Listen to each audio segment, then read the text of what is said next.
Hey, y'all. Before we jump into this week's episode, I want to tell you about a new show from my colleagues at the New York Times.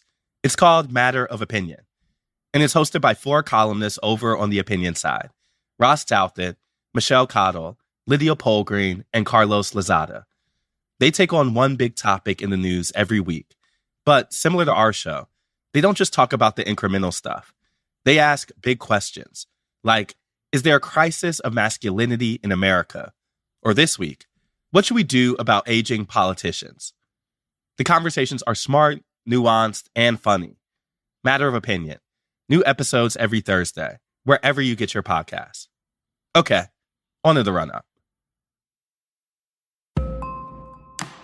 As I've been talking to national Democrats about their strategy for 2024, it's clear that a big part of their plan to win is through defense.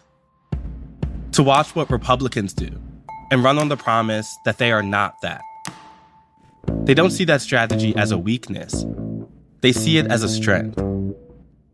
But increasingly, I'm hearing from people who say that this is a plan to not have a plan, that it doesn't meet the urgency of the moment and isn't worth the cost. So I wanted to talk to a Democrat who would make the case for that version of the plan, the Biden version of the party in 2024. And I thought of Elissa Slotkin, a moderate congresswoman from Michigan. What's happened in Michigan in particular in this midterm election cycle is huge and historic. A state where Democrats had huge wins in the midterms. A momentous night for Michigan Democrats. Governor Whitmer will win re-election. For the first time since 1983, the Democrats won the House and the Senate and controlled the governorship. And they did it by running what looked a lot like a Biden playbook. The other big storyline from last night, Michigan voters passing Prop 3. Nearly 2.5 million Michiganders voting yes to enshrine the right to an abortion in the state constitution. But after I talked to Slotkin, I realized that actually, she represents something quite different from Biden. Something a lot of those critics are asking for. Today, Congresswoman Elissa Slotkin on what happens when Democrats go on offense. And State Senator Megan Hunt of Nebraska on what happens when they don't. From the New York Times, I'm Ested Herndon.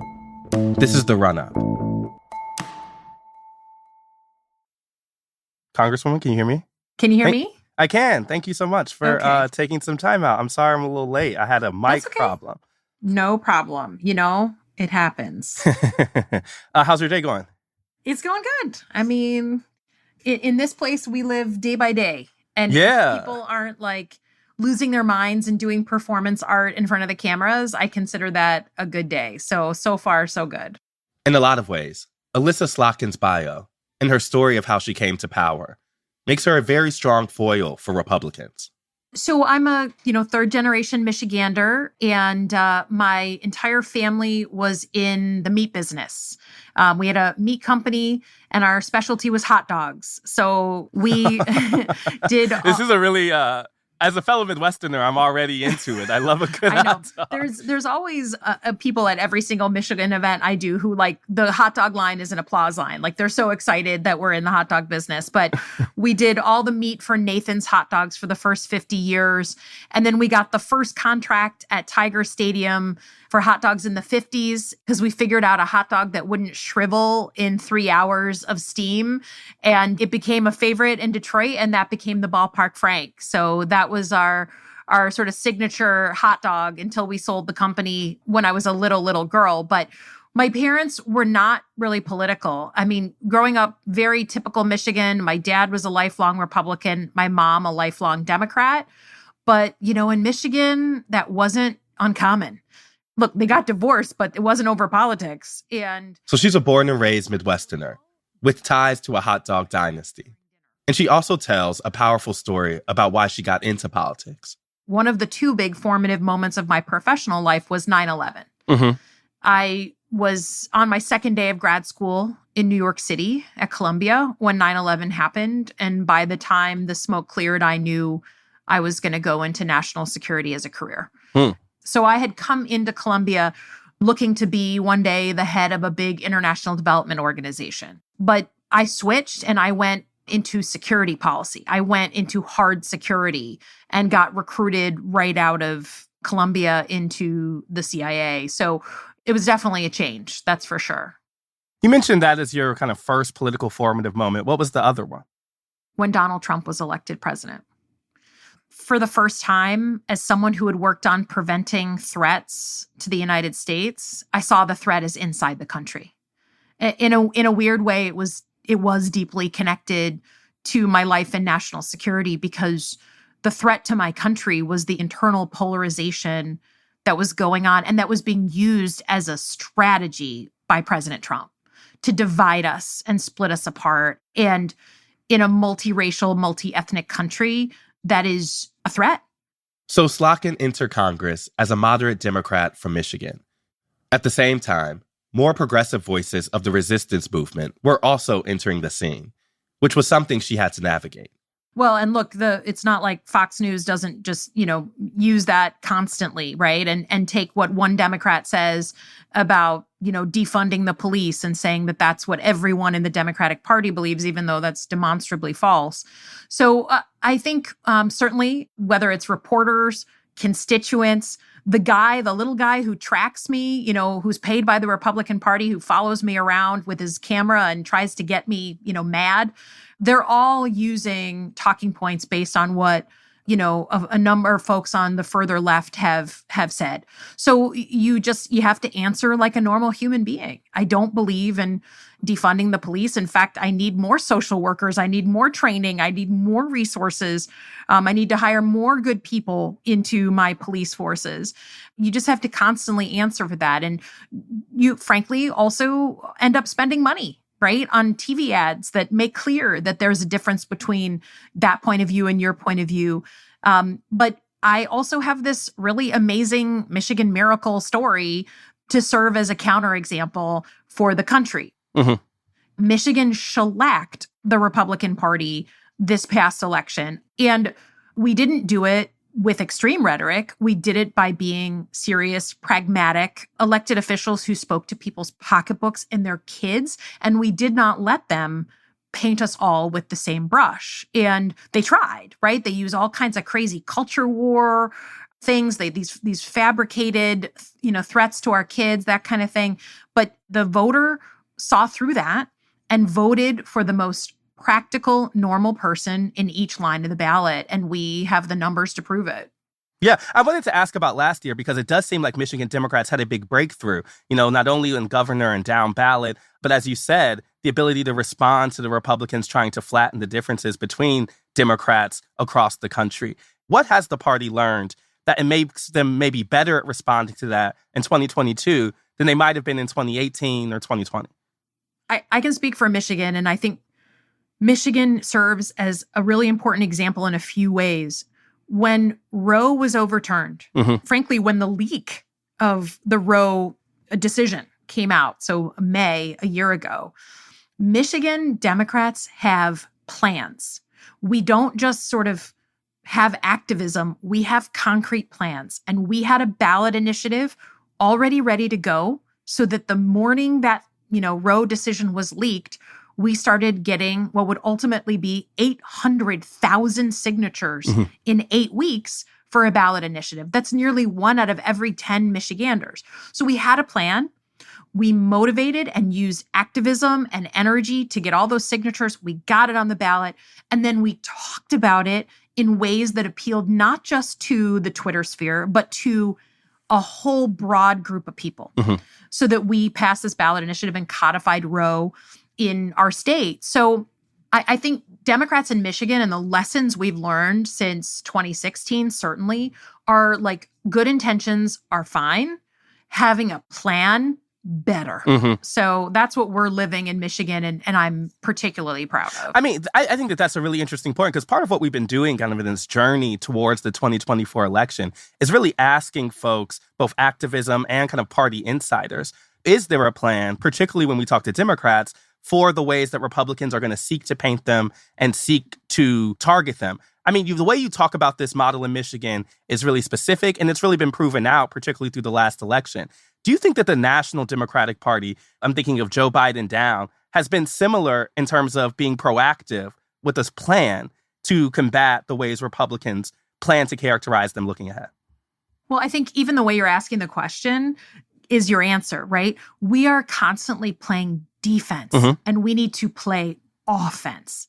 In this era that we're living in, right? We're living through what I consider a decade of political instability in the United States of America. I used to study other countries for a living. And we would talk about these 10 or 12 years in a country's history where they're so polarized and turned against each other that nothing moves, nothing is legislated, nothing gets accomplished. We are in one of those decades, in my mind. I think we're about year 6 in, right?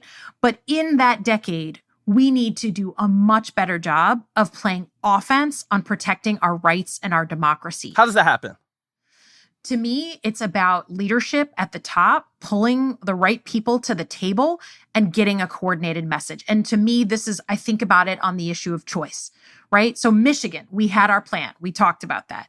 But we're almost a year after the overturning of Roe. And where is our 5-point plan where all the agencies, all the advocacy organizations, all the leaders in the House and Senate get together and say, this is what we're doing? What's our legal strategy so that we're pushing cases through the courts, not just the other side, so that a judge in Texas doesn't get to decide if women in Michigan get an abortion? What's our 50-state plan for more ballot initiatives? What's our corporate strategy? Why are big companies having big conferences in Texas where, God forbid, one of the women has a miscarriage? We know that the doctors in Texas are telling women that they're not sick enough. They don't have a high enough fever. Come back later. Where is our offensive plan? That is where you're going to see me agree across the board with lots of other people in the Democratic Party. We need, and that's one of the things I hope to bring, is some of that strategic planning from my own national security life to protecting our rights and our democracy. I have personally been kind of shocked if that plan does not exist. But, as a journalist, I feel like it's a natural place for us to be. As a member of the Democratic Party, when you look around and don't see said plan, how do you feel? I want to run for Senate. I mean, this is the thing.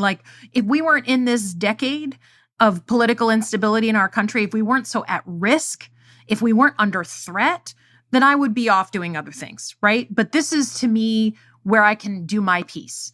And I think there are a bunch of leaders coming up, right? Colin Allred running in Texas, Lisa Blunt Rochester, who's going to run in Delaware. There is actually an opportunity to do some generational change in the Senate, but also across the board. We have a new leader, Hakeem Jeffries, different generation. The tone was noticeable immediately. The responsibility of elected leaders in the House and Senate is different than it was 30 years ago.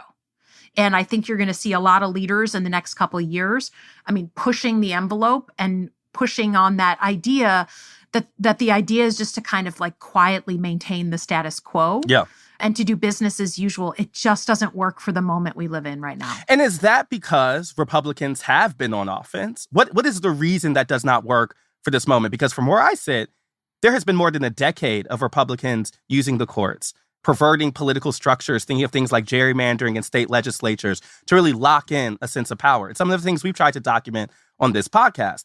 Why has it taken the Democratic Party 10 years plus, if we're still talking about this, to develop said plan? I don't know.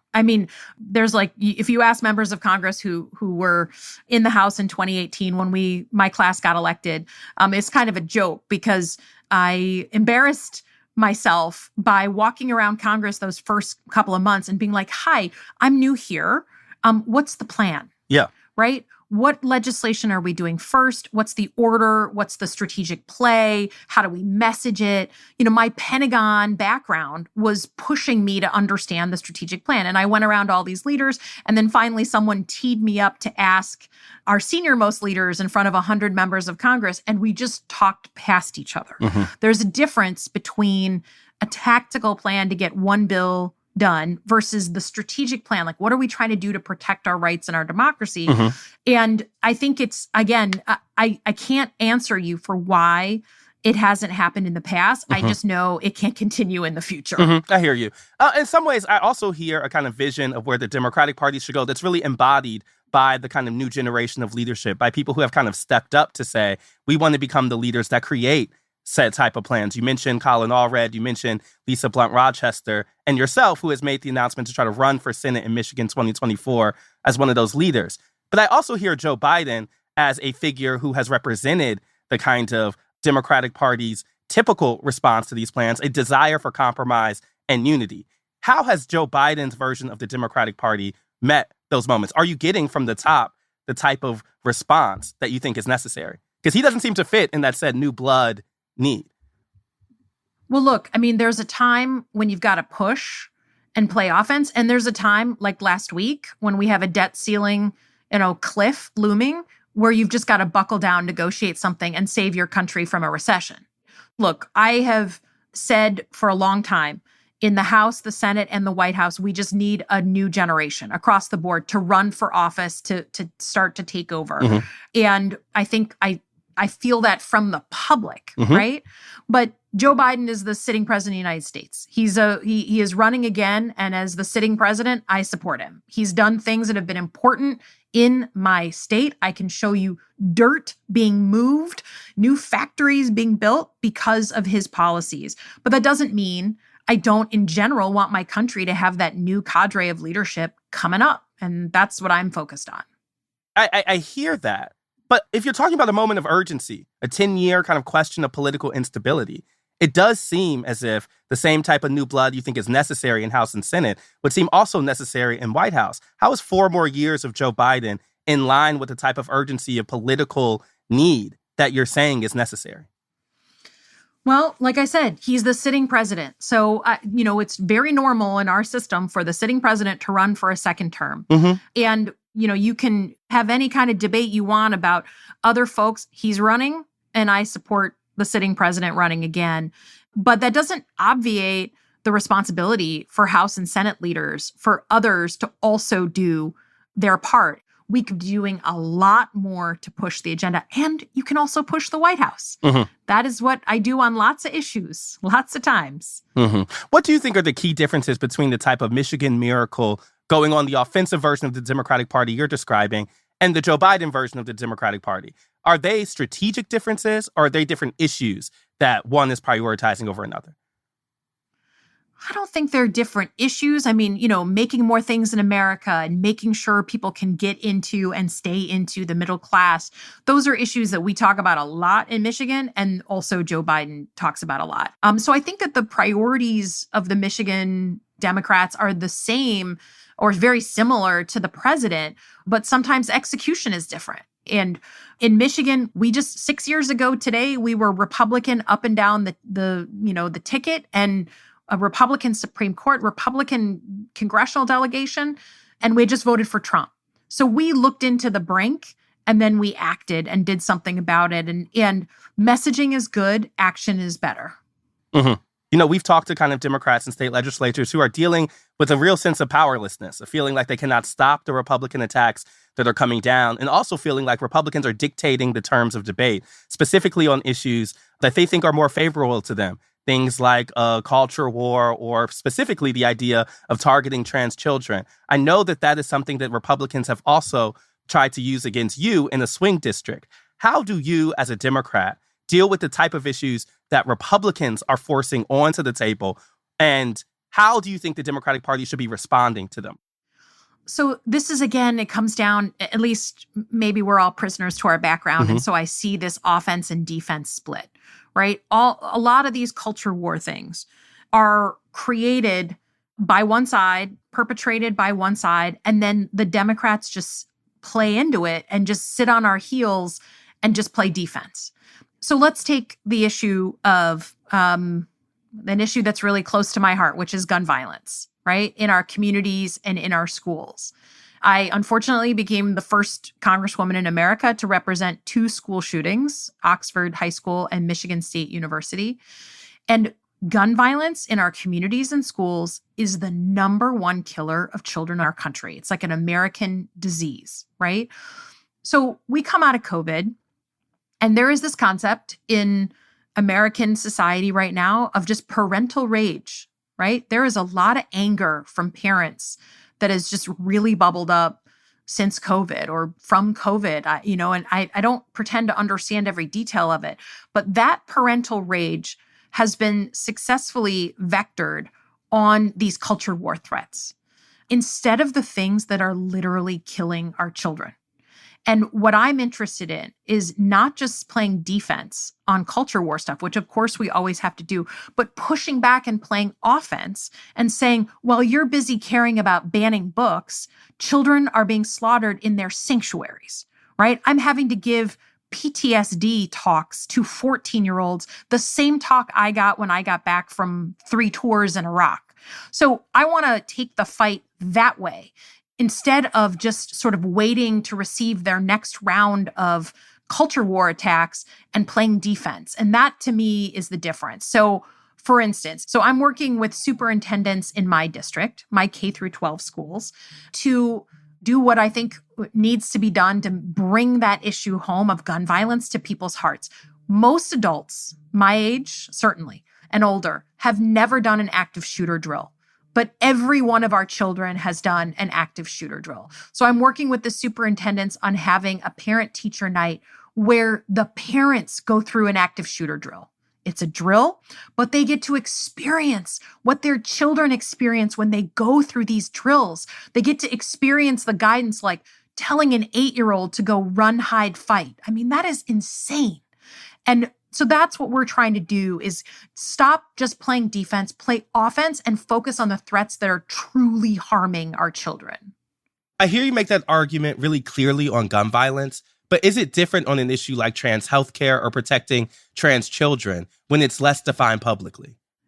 Is it different? You mean playing offense versus defense? Yes. Is it easier to play offense on something like gun violence rather than on an issue where there isn't democratic consensus like gun control? I mean, I just don't believe in bullying children. I think we just need to speak plainly about these issues, right? I don't believe in bullying kids.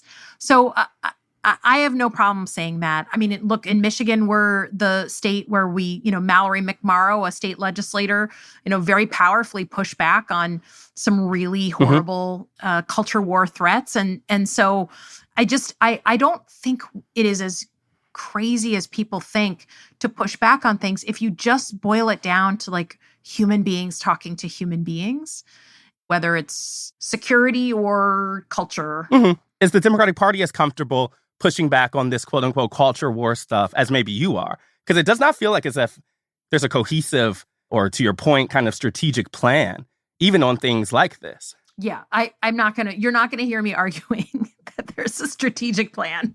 But I think we need more planning on all of these issues if we're gonna protect our rights. I mean, you're not gonna get me saying that we have a perfect plan on these things. We do not. Mm-hmm. Is there anything the party isn't talking about right now that you wish it could be talking about more? Gosh, there's a lot of things. I think, to be honest, I think we need to have a conversation about reforming the filibuster and allowing the Senate to legislate on things that we care about. I mean, like voting rights. I mean, we literally are not able to vote on the John Lewis Voting Rights Act, which is an amended version of something we passed in the 60s. Because of the filibuster. And I just think, again, talk about not living in an era where we can let the old ways kind of hold. That to me is one of them. That is not a way that we're going to move the country forward by saying we're going to maintain the filibuster as it is and not vote on critical issues to people. But even to the point about the filibuster, I also hear another thing that Joe Biden does not support, right? Do you need a Democratic Party leader that is more willing to make things like these kind of structural fixes more plain? Well, we also have 51 senators in the Senate. So, I mean, I think that frankly, that is a Senate question. Mm-hmm.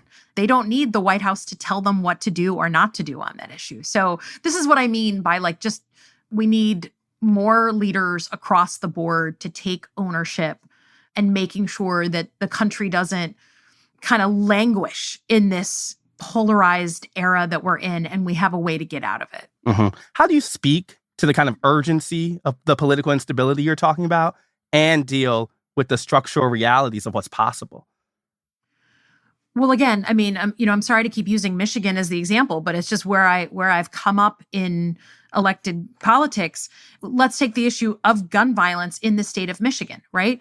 I grew up with guns. Most Michiganders at some point in their lives, either their families had guns, they had access to guns. It's part of like how a lot of people grow up in my state.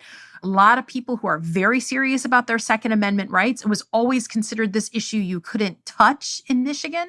When you start running, people are like, don't talk about guns, And we just passed our first gun safety legislation in like 30 years. And why? Yes, because we have Democrats who flipped the House and Senate, but we also had some Republicans who bravely came with us.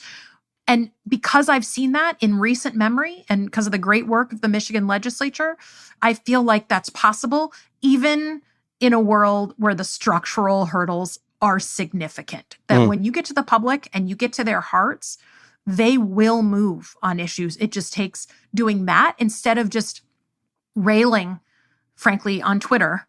You got to get to people's hearts in different ways. So if I hear one version of the Democratic Party that's all out resistance, another version of the Democratic Party that I think some people associate with Joe Biden that's all about unity, all about compromise, I kind of hear a different version from you of a Democratic Party that isn't so much about just compromising with Republicans or isn't trying to necessarily return to the politics that you grew up in, but is instead offering a more proactive approach to Democrats that can be responsive to what Republicans are doing, but not fully on the defensive. It feels like a kind of third way you're trying to build here. Well, good. Good. Is that a fair characterization? Is that a fair characterization? I think so. I think for me, I believe in a two-party system with two healthy parties that just have a disagreement on the role of government in our lives. That is as American as apple pie to have that debate. And that's a healthy debate, keeps both sides sharp. But right now, the Republican Party does not represent a party that's sort of ideologically just about the role of government in our lives. It's something else entirely. And I desperately want them to reform themselves. I desperately hope that they change. But in the meantime, you go on the offense of the things that are truly, truly value-driven issues. Yes. Is the Democratic Party too reliant on the other side being bad right now? Yeah, I think that's what we have to ward against, right? And I think about this, even where we've had a lot of success in Michigan is like, we can never rest on our laurels. The minute you sleep on Michigan, it will flip back, right? It's a swingy state, and you cannot rely on the other side running these extreme candidates as a way to win. You have to be for something, not just against something. And that's something that I think a lot of people need to learn. Yeah. And after all we've gone through, from the violence that's been inspired by and incited, including through an armed insurrection where 5 people died, I am not on my heels here. The other side are the ones who are threatening the flag and threatening their country. And I will point that out because that is what I do for a living my whole life.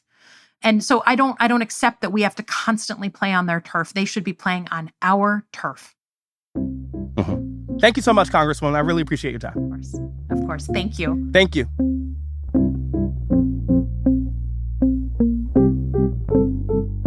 Slotkin is the first Democrat I've talked to who has given real examples of what it means to go on the offensive. Redefine parental rights around gun control. Don't let the right own it. Safeguard abortion rights through a legal strategy in the courts. Get bills lined up in state legislatures. Don't let Republicans go unchecked. But right now, that's not really happening. And actually, state legislatures are the ultimate example of Democrats playing defense. And a lot of Americans are growing increasingly frustrated, scared, and disillusioned by what's happening there. What you've said your priorities are is taking healthcare away from kids, discriminating, supporting hateful bills, passing bigotry into law. And that really just seems to be how the wheel turns in politics. After the break, Nebraska State Senator Megan Hunt on a more aggressive defense in the absence of an offense.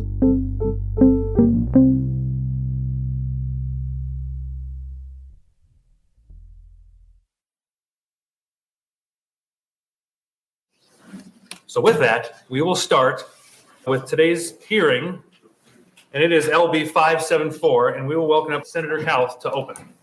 The story of the fight in the Nebraska state legislature starts at the beginning of this year, Good afternoon, Chairman Hansen and members of the Health and Human Services Committee. when one senator introduced a bill to restrict medical care for transgender kids. LB 574, the Let Them Grow bill, is designed to protect kids with gender dysphoria from irreversible, destructive, experimental medical procedures until they have reached adulthood. It was one of many bills like this to be introduced across the country. But this time, despite the bill's inevitable passage, if this legislature collectively decides that legislating hate against children is our priority, then I am going to make it painful for everyone. Because if you want to inflict pain upon our children, I am going to inflict pain upon this body. a Democratic senator, Michaela Cavanaugh, fought back. And if people are like, is she threatening us? Let me be clear. Yes, I am. I am threatening you. She started filibustering, and not just the trans bill. There's not a bill on this agenda, on any agenda coming forward, that will be spared. Every bill will go to cloture. But every bill brought to the floor of the legislature. Cavanaugh was soon joined by another senator. What concerns me about the turn this legislature has taken is the way we are normalizing extremism, radical, far-right, violent policies that actually do result in violence against marginalized people in Nebraska. Megan Hunt. So whether we're talking about single parents, which I am one, whatever, or we're talking about trans kids, which I have one, which whatever, it's not a problem to anybody in the world. Hunt herself has a trans son. It's not a problem to my family, my parents, my friends, my loved ones, my coworkers. And for months, I hope my voice is a soothing tone for you. The two senators kept their filibuster going. Because I am here to talk. They talked for hours every day. What you've said your priorities are is taking healthcare away from kids, discriminating, supporting hateful bills, passing bigotry into law. Using the rules of the legislature to grind official business to a halt. 56th day, we haven't even passed a single bill yet. This is the longest the legislature has ever gone, as far as I know, without passing a bill. As time went on, this is something that has to stop. This is not what the citizens of Nebraska elected us to come and do. Both sides grew more entrenched, especially when conservative lawmakers bundled the trans bill with another controversial bill, limiting abortion to 12 weeks. What you are attempting to do today is the lowest of the absolute lows. Women will die. Children are dying. It is your fault. It is your fault. And you are allowing it to happen. You do literally have blood on your hands. And if you vote for this, you will have buckets and buckets of blood on your hands. Eventually, in May, Mr. Clerk. Voting aye, Senators Aguilar, Albright, Arch, Armendariz, Ballard, Boston, Bostelman, Brandt, Brewer, Breezy, Clemens, Decay, Dorn, Dover, Erdman, Holleran, Hanson, Hardin, Holdcroft, Hughes, Ibach, Jacobson, Kauth, Linehan, Lippincott, Lowe, McDonald, Mosier, Merman, Reapy, Sanders, Slama, Von Gillern. Voting no, Senators Blood, Bostar, John Cavanaugh, Michaela Cavanaugh, Conrad, Day, DeBoer, Dungan, Frederickson, Hunt, McKinney, Raybold, Vargas, Walls, Wishart. Not voting, Senator Wayne. Vote is 33 ayes, 15 nays, 1 excused not voting, Mr. President. LB 574 passes with the emergency clause. The bills did pass, as they were always going to. But the fight turned the Nebraska progressives into liberal heroes and offered a more combative vision for how the Democratic Party could be responding to this moment. But it wasn't clear that even its organizers would recommend it. Hi, how are you? Can you hear me? I'm good. I can hear you. Can you hear me? Yeah, I can. Are you in the car? Is it raining? I'm in the car and it's raining. That's right. When I spoke to Megan Hunt, She was in Lincoln, Nebraska. I'm speaking to you now on the very last day of our legislative session. We just adjourned, and I frankly wasn't there because I'm talking to you. And the way I feel today is I can't wait to be done with this. About an hour down the highway from where she grew up. I'm a sixth-generation Nebraskan. I'm extremely from here. I grew up in Blair, Nebraska, and that's where most of my family's from, going back generations. And, I've never really thought about the story or whatever that ended up keeping me here, but... Hunt's political career is a bit unlikely. She went to college in Nebraska, expected to leave and to teach abroad, but ended up starting a business that did well. And she started a family in Omaha. I had my son in 2010 with my then husband, and he is bright and curious and has been his whole entire life. He was born in Omaha, and actually my son was born in the same place that I was born, in the same hospital. Seventh generation, it continues. Yeah, exactly. That's the seventh generation Nebraskan, exactly. And as her business grew, she got more into local activism and started working to update the sex education in Omaha public schools. In Omaha, we had some of the highest rates of STDs and STIs in the entire country for young people. And so I was just part of a group that knew that if we wanted to change those numbers, we probably needed to make sure kids were getting medically appropriate, age-appropriate, research-based sex education. And long story short, we did it, but it was really, really, really hard. And it was against every odd. And it was so intoxicating to me to have this progressive win in a conservative community that I thought maybe this is something I can focus more on. Hunt ran for office in 2018. She swept her primary and then the general, becoming Nebraska's first out LGBTQ state senator and the first woman to represent her district. And when she came in 2019, she said she had an idea of what her role would be. I thought that I would be focusing on fiscally responsible stuff, funding Medicaid expansion, and funding public schools. And those issues were winners at the doors. We have a very strong culture of nonpartisanship in Nebraska. You might know that Nebraska is the only legislature that is officially nonpartisan. And so we do have this kind of spirit here. And in 2017, when I was running, this is what people cared most about.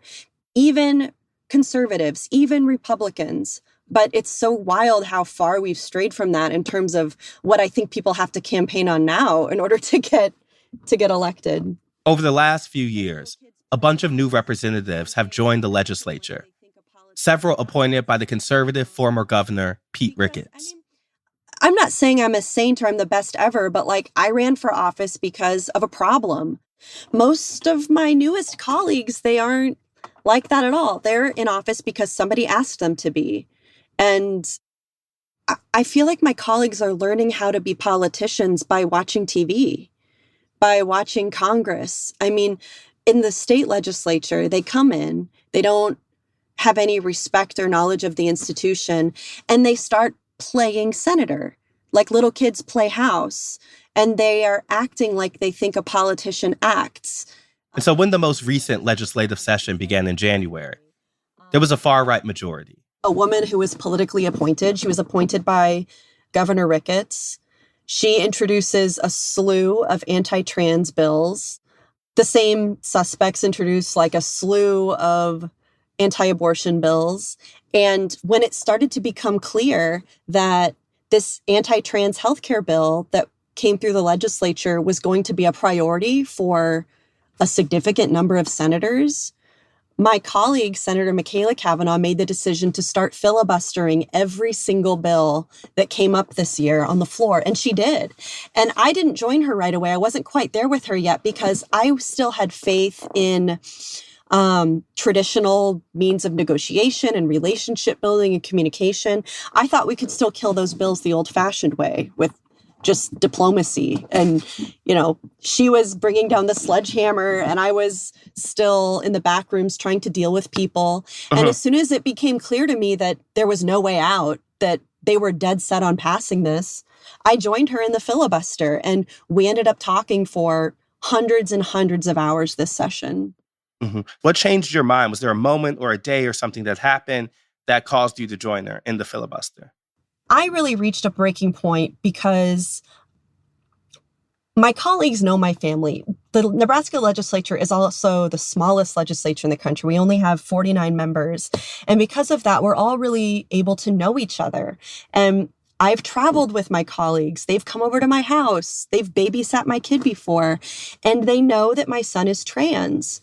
And it really became personal and disrespectful and hurtful to me to an unforgivable degree when my colleagues who had traveled with us, who had babysat, who I considered friends of my family, made the decision to stand with these radical extremists instead of standing with me as a mother.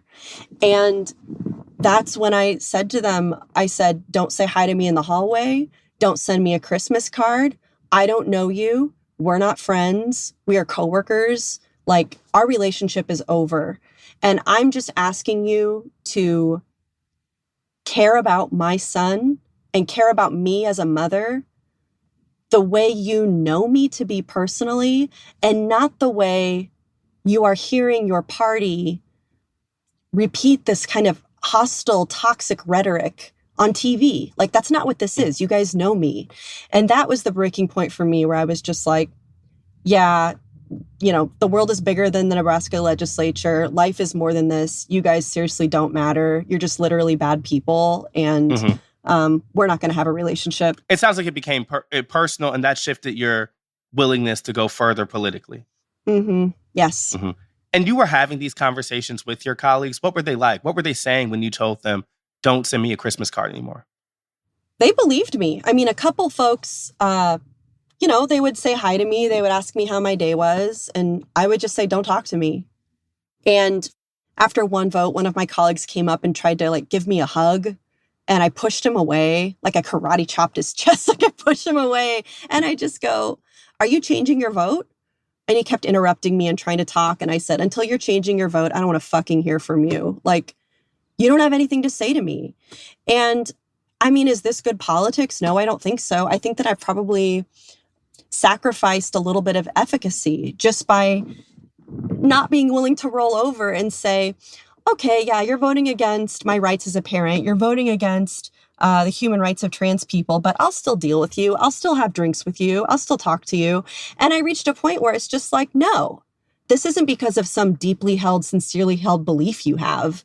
This isn't because your God came down and told you have to act this way. You know me, you know my son, you know all kinds of trans people who are out there in the rotunda trying to reach you, yet you are still choosing to hate and discriminate against them. And that's your choice. And you have to be a real piece of shit to make that choice. Part of the reason I wanted to press about the strategy is because of the use of the filibuster. There's a lot of folks who have tried to, make the filibuster the ultimate emblem of kind of politics being broken, of zero-sum politics, of not compromising and come to the middle. Mitch McConnell, famous filibuster threatener and deployer. How do you see your use in Nebraska as different or distinct than maybe some people have come to associate the filibuster with extreme politics largely?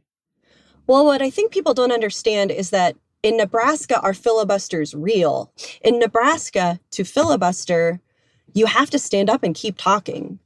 It's not symbolic in any way. It's literally a ton of work. And that's why they don't often happen.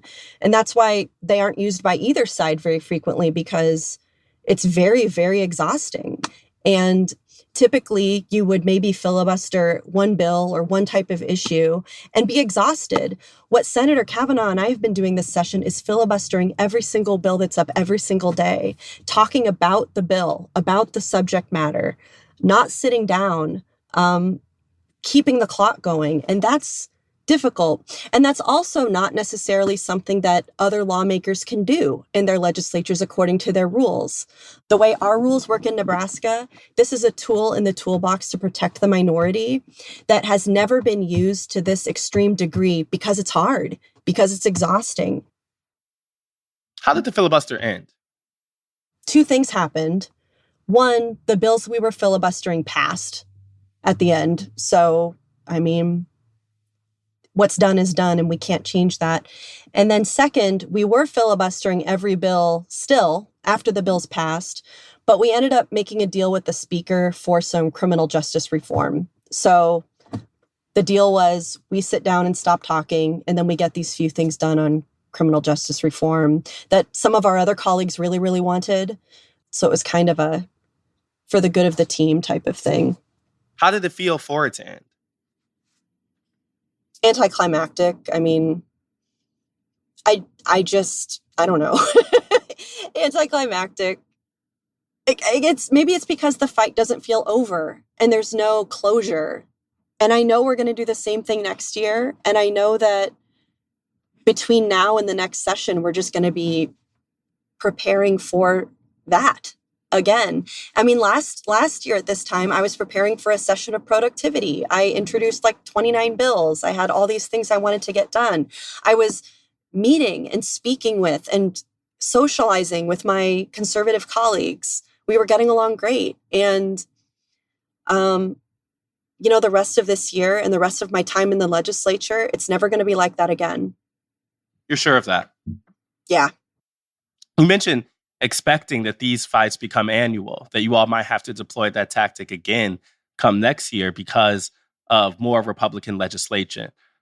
I mean, considering how much this seems to have drained you, seems to have really upended your view of politics, how do you view the prospect of having to do it again, of this becoming the normal?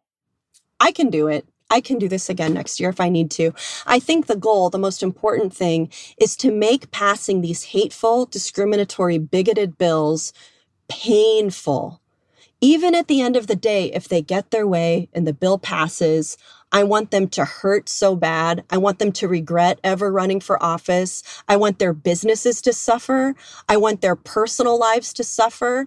I want them to regret everything and be miserable. And at the end of the day, when they get their way and more kids are discriminated against, more people's lives are harder, their life is harder too, because I made their life hard with this filibuster. We should mention that you end up deciding to leave the Democratic Party during that time. What was the specific moment that you decided that felt like a necessary step? The tipping point for me was two things.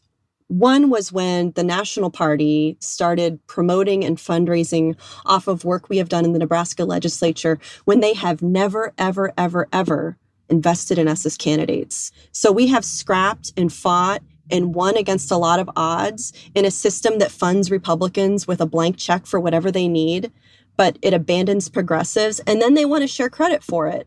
So that really frustrated me to see. And the second tipping point for me was this whole process through this attention we've gotten for the filibuster, doing a lot of national press, whether it's print or TV. I would see headlines saying things like, Democratic Queen Megan Hunt claps back against Republican trash. Like, it's always this very extreme language. And it's so annoying because that misrepresents who I am and what I believe and also how the legislature works. And I don't want my name to be used to contribute to this problem of what I see as hyperpartisanship. It's just lazy. Can I push back on that a little? You were telling colleagues to never talk to you again, that their actions have crossed the red line. And I'm not saying that's not justified. I'm saying, isn't that also, But they did not do that because they are Republicans, Mm-hmm. The more this gets framed as a Democrat versus Republican thing, the less power we have to reach these reachable conservatives in our legislature. You mentioned earlier in our discussion that you also saw it as a message to the National Party. Can you say more about that? Yeah, I mean, I really think that the parties are not the future, and that at the national level, the political dysfunction is so extreme that you have Republicans who don't identify with the National Republican Party. You've got Democrats that are frustrated with the National Democratic Party.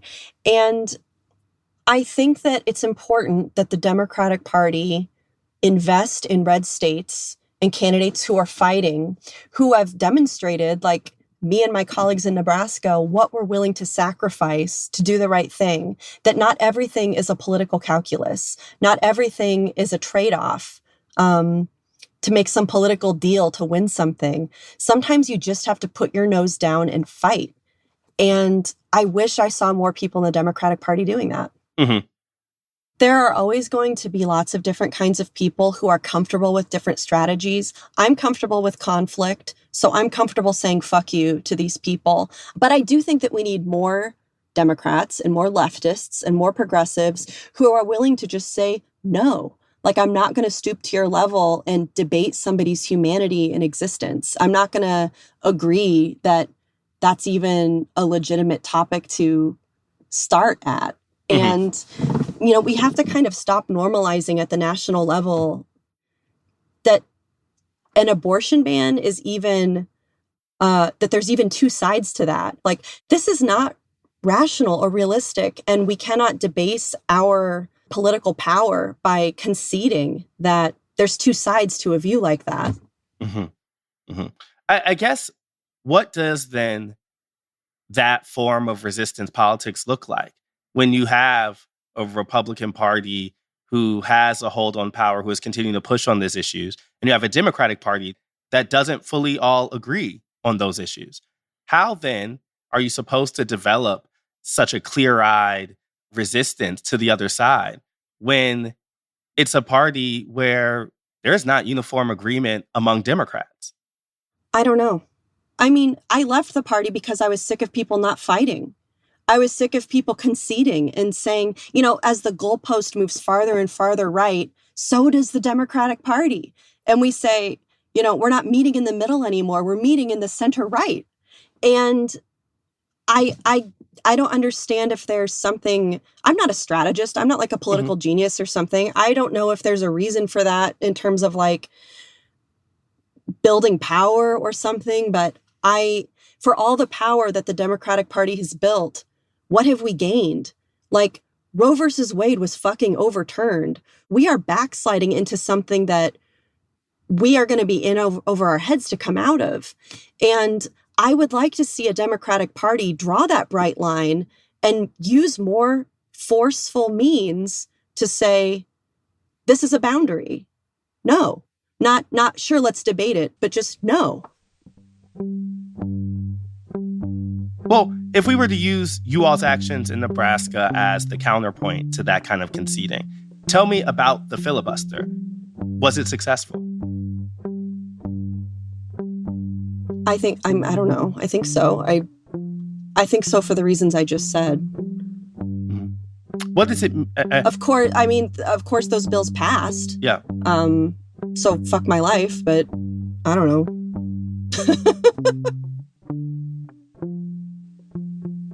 Thank you so much. I appreciate your time. Yeah. Thank you.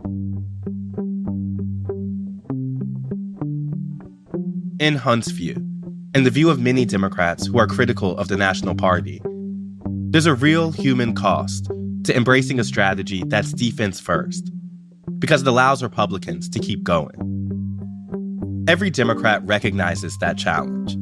And even still, they've rallied around another term for Biden. So I wanted to hear why. That's next week.